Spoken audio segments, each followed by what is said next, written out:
Hi, this is Brinda. Welcome to my channel. நீங்கள் UGTRB ஆஸ்பிரண்டா UGTRB படிக்கிறதா PGTRB படிக்கிறதா அப்படின்ற டவுட்டில் இருக்கீங்களா? ரெண்டுத்துக்கும் என்ன டிஃப்ரெண்ட்டு? UGTRBக்கும் PGTRBக்கும் என்னென்ன டிஃப்ரெண்ட்டு, என்ன சிலபஸ்ஸு அப்படின்ற மாதிரி ஒரு கன்ஃபியூஷனில் இருக்கீங்களா? உங்களுக்காக தான் இந்த வீடியோவை முழுமையாக பாருங்கள். சிலபஸ் பற்றியும் டிஸ்கஸ் கண்டிப்பாக இந்த வீடியோவில் பண்ணுவேன். UGTRBயோட சிலபஸ் அதை பற்றி டிஸ்கஷன் கண்டிப்பாக இந்த வீடியோவில் இருக்கும். ஸோ வீடியோவை முழுமையாக ஸ்கிப் பண்ணாமல் பாருங்கள். என்ன டவுட் அப்படின்னாலும் கமெண்ட்டில் வந்து கேளுங்க. உங்களோட டவுட்டை நான் கிளாரிஃபை பண்ணுறேன். நிறைய பேருக்கு இருக்கக்கூடிய கன்ஃபியூஷன், எந்த எக்ஸாமுக்கு படிக்கிறது, UGTRBயா இல்லை PGTRBயா அப்படின்ற கன்ஃபியூஷன் நிறைய பேருக்கு இருக்குது. என்ன கேட்டால் நான் ப்ரிஃபர் பண்ணுறது எந்த எக்ஸாம் அப்படின்னா UGTRB தான். அப்போ PGTRB அப்படின்னு சில பேருக்கு டவுட் வரும். நான் வந்து பிஜி படிச்சிருக்கனே, பிஜி வித் பிஎட் வந்து முடிச்சிருக்கனே, நான் ஏன் போய் UGTRBக்கு படிக்கணும் அப்படின்ற கொஷின் நிறைய பேருக்கு இருக்கும். நீங்கள் டெட்டு குவாலிஃபைடு வந்து ஆகியிருக்கீங்க அப்படின்னா தயவு செஞ்சு UGTRBயை படிங்க. ஏன்னா UGTRB படிக்கிறது PGTRBக்கும் கண்டிப்பாக ஹெல்ப் பண்ணும். அதே அந்த சிலபஸ் தான் முக்கால்வாசி இருக்கும். அப்படியே ஒரே தடியாக டோட்டலாக வந்து சேஞ்ச் ஆகியிருக்க போகிறதில்ல. முக்கியமாக நான் வந்து ஹிஸ்ட்ரிக்கு சொல்கிறேன்.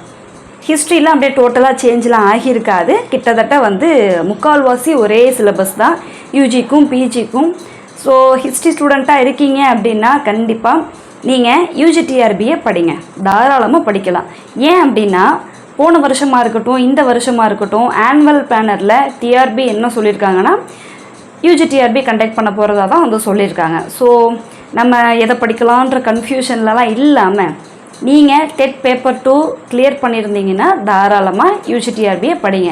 அதாவது நியமன தேர்வே தயவு செஞ்சு படிங்க.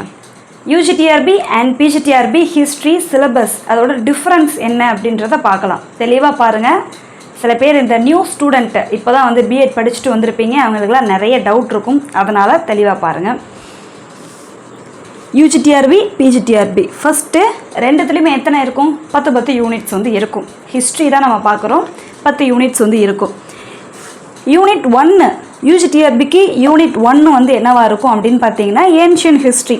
அதுவே தான் PGTRBக்கும் ஏன்ஷியன் ஹிஸ்ட்ரி, அதாவது பண்டைய காலம். இப்போ பண்டைய காலத்தில் எதெல்லாம் இருக்கும், அந்த சிலபஸில் என்னெல்லாம் இருக்கும்னா முக்கியமானதை மட்டும் நான் சொல்கிறேன். சிந்து சமவெளி நாகரிகம், வேத காலம், மௌரியர்கள் காலம் அண்ட் குப்தர்கள் காலம், அதுக்கு பின்னாடி பிற்பட்ட காலம் அதெல்லாமும் இருக்கும். அடுத்து ஹர்ஷவர்த்தனா இருக்கும். ஸோ இதெல்லாம் எதில் இருக்குன்னா ஏன்ஷியன் ஹிஸ்ட்ரியில் யூஜி அண்ட் பிஜி ரெண்டுத்துலேயுமே இருக்கும்.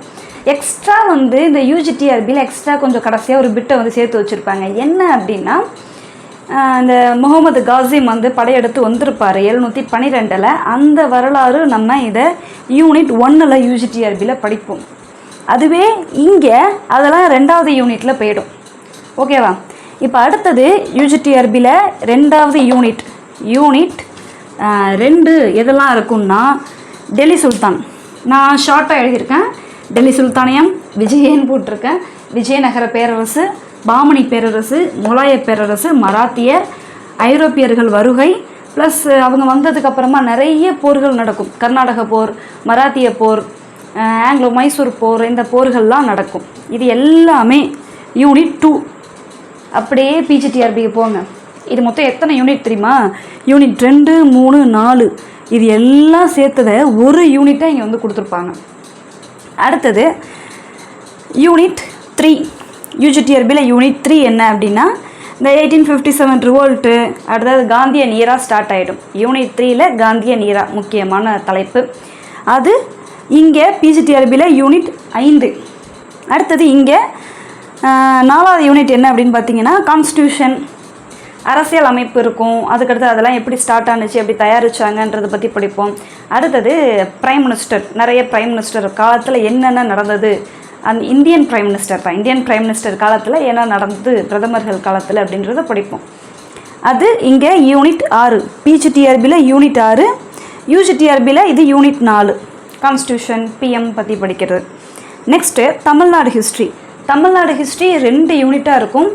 ஏன்ஷியன்ட்டும் அதுக்கடுத்தது அந்த சமகால வரலாறு வரைக்கும் வந்து 2 யூனிட் வந்து இருக்கும் தமிழ்நாடு ஹிஸ்ட்ரி. 5, 6 UGTRBயை பொறுத்தளவு 5, 6னாலே அது தமிழ்நாடு ஹிஸ்ட்ரி. PGTRBயை பொறுத்தளவு இங்கே போட்டிருக்கேன் 7, 8 தமிழ்நாடு ஹிஸ்ட்ரி. அடுத்தது இது வந்து பிஜிடிஆர்பியில் இப்படி ஒரு தலைப்பு இருக்கவே இருக்காது.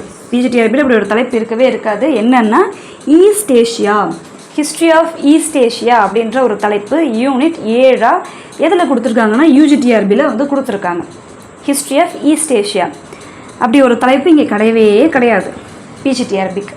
அடுத்தது அமெரிக்கன் ஹிஸ்ட்ரி, அமெரிக்க வரலாறு யூனிட் 8. நம்ம வந்து யூஜிடிஆர்பிக்கு அமெரிக்கன் ஹிஸ்ட்ரி படிக்க போகிறோம். என்னெல்லாம் அதில் இருக்கும் அப்படின்னு பார்த்தீங்கன்னா, அமெரிக்கன் ஹிஸ்ட்ரியில் இந்த எக்ஸ்ப்ளோரேஷன், அதாவது புவியியல் கண்டுபிடிப்புகள் அதில் ஆரம்பித்து கோல்டு வார் வரைக்கும் இருக்கும். அவங்க எப்படி வந்து ஒரு 13 காலனிஸாக இருப்பாங்க, 13 காலனி நாடுகாக இருப்பாங்க. அதுக்கடுத்தது அவங்க காலனிஸ் எக்ஸ்பேண்ட் பண்ணியிருப்பாங்க, இண்டிபெண்டன்ஸ் வாங்கியிருப்பாங்க, நிறைய பிரசிடெண்ட் வந்திருப்பார், கான்ஸ்டியூஷன் அவங்க எழுதியிருப்பாங்க. அது மாதிரி அவங்களோட ஹோல் ஹிஸ்ட்ரியவே நம்ம கிட்டத்தட்ட படிக்கிற மாதிரி இருக்கும் இந்த யூஜிடிஆர்பிக்கு.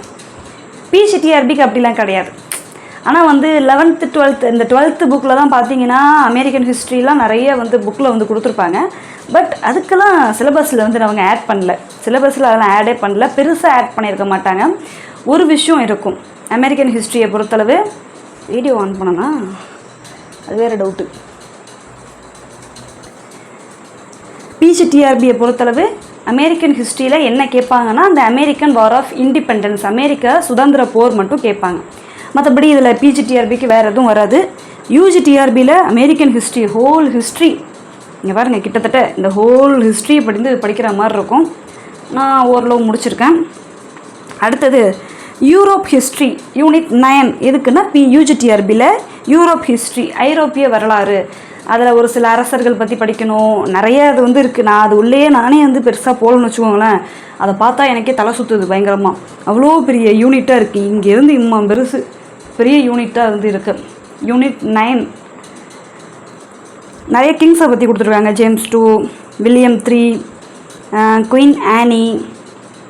அடுத்தது அவங்க எப்படி இந்த கான்ஸ்டியூஷன்லாம் எழுதுகிறாங்க, George 5, George 6, Elizabeth, Winston Churchill, இத்தனை பேர். கிங்கை பற்றி மட்டும் நான் முக்கியமானது இதெல்லாம் சொல்கிறேன். கிங்ஸை பற்றி படிக்கணும். வேர்ல்டு வார் 1, 2 படிக்கிற மாதிரி இருக்கும். அடுத்தது ரெனேசான்ஸ், ரெஃபார்மேஷன், இதெல்லாம் ஃபஸ்ட்லேயே இருக்கும்.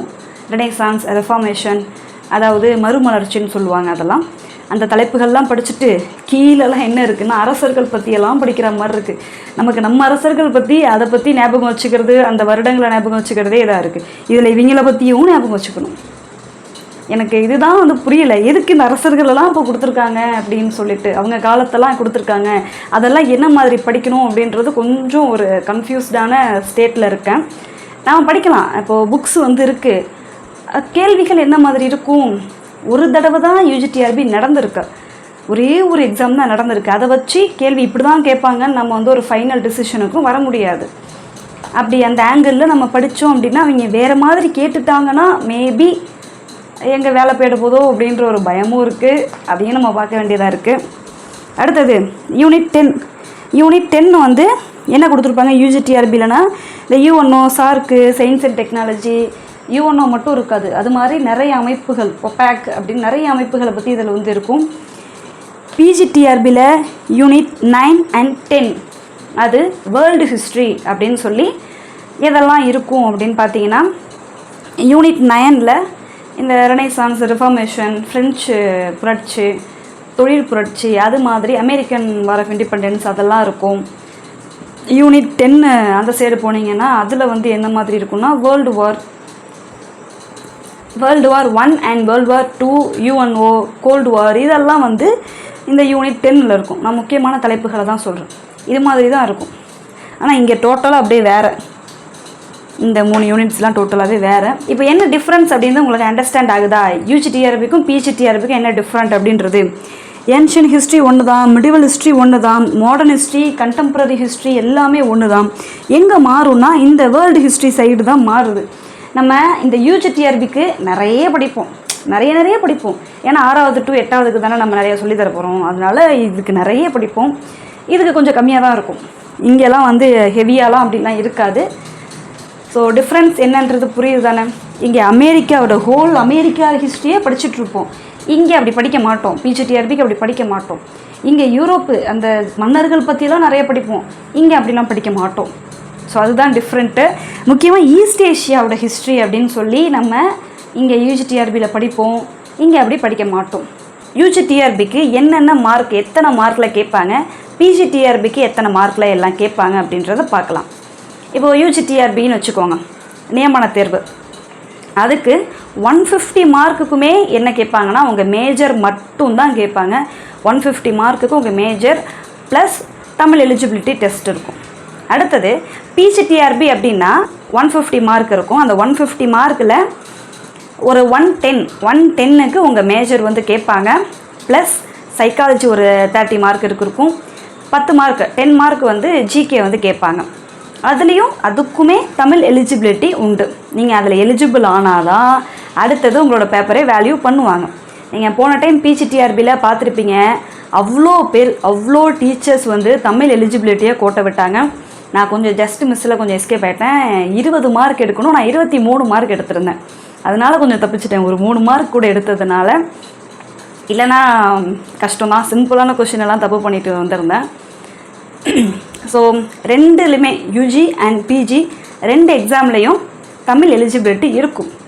தமிழ்நாடு இல்லையா, அந்த லாங்குவேஜ் தெரியணும் இல்லையா, அதுக்காக வச்சுருக்காங்க. ரெண்டுமே தமிழ் எலிஜிபிலிட்டி டெஸ்ட் வந்து இருக்கும்.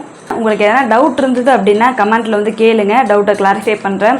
இதுக்கப்புறம் என்னோடய சேனலில் என்ன மாதிரி வீடியோஸ் வரும் அப்படின்னு நீங்கள் என்ன வீடியோஸ் எதிர்பார்க்கலாம் அப்படின்னா, யூஜிடிஆர்பி ஹிஸ்ட்ரி ஆஸ்பிரண்ட்டாக இருந்தீங்கன்னா என்னோடய சேனலை சப்ஸ்கிரைப் பண்ணி வச்சுக்கோங்க. ஏன் இதை சொல்கிறேன், நான் இப்படிலாம் சொல்ல மாட்டேன் சப்ஸ்கிரைப் பண்ணுங்கன்னு. இதை ஏன் இதை சொல்கிறேன்னா, இனிமேல் என்னோடய சேனலில் வீடியோஸ் வந்து தொடர்ச்சியாக வீக்லி 1 or 2 கண்டிப்பாக வரும். எதை பற்றி அப்படின்னா, பாடம் நடத்த போகிறேன். யூஜிடிஆர்பிக்கு ஹிஸ்ட்ரிக்கு பாடம் வந்து நடத்த போகிறேன். ஸோ முக்கியமான தலைப்பு, உங்களுக்கு ஏதாச்சும் தலைப்புலாம் வந்து நடத்தி அப்லோட் பண்ணுங்கள், இந்த தலைப்பை வந்து அப்லோட் பண்ணுங்கள் அப்படின்னா கமெண்ட்டில் வந்து கேளுங்க. எந்த தலைப்பை அப்லோட் பண்ணணும் அதை நான் கண்டிப்பாக பண்ணுறேன். அண்ட் ஒன் மோர் திங், ஒரு முக்கியமான விஷயம் என்ன அப்படின்னா, உங்களுக்கு ஒரு சில டவுட்லாம் இருக்கும், கண்டிப்பாக இருக்கும் இல்லையா. இதை நீங்கள் கூகுளில் கேட்டாலுமே உங்களுக்கு ஒரு சாட்டிஸ்ஃபேக்ஷன் இருக்காது. ஒரு சில டவுட்லாம் இருக்கும். அப்படியே உங்களுக்கு டவுட்லாம் கேட்கணும் அப்படின்னா, அந்த டவுட்லாம் கிளாரிஃபை பண்ணிக்கணும் எக்ஸாம் ரிலேட்டடாக அப்படின்னா, கமெண்ட்டில் இருக்கக்கூடிய டெலிகிராம் குரூப்பில் வந்து ஜாயின் பண்ணிக்கோங்க. யூஜிடிஆர்பிக்கான அந்த டவுட்ஸ், சிலபஸில் இருக்கக்கூடிய டவுட், சப்ஜெக்டில் இருக்கக்கூடிய டவுட், எக்ஸாம் ரிலேட்டடாக வேறு என்னெல்லாம் டவுட் இருந்தாலும் கண்டிப்பாக வந்து கேளுங்க, நம்ம டிஸ்கஸ் வந்து பண்ணலாம்.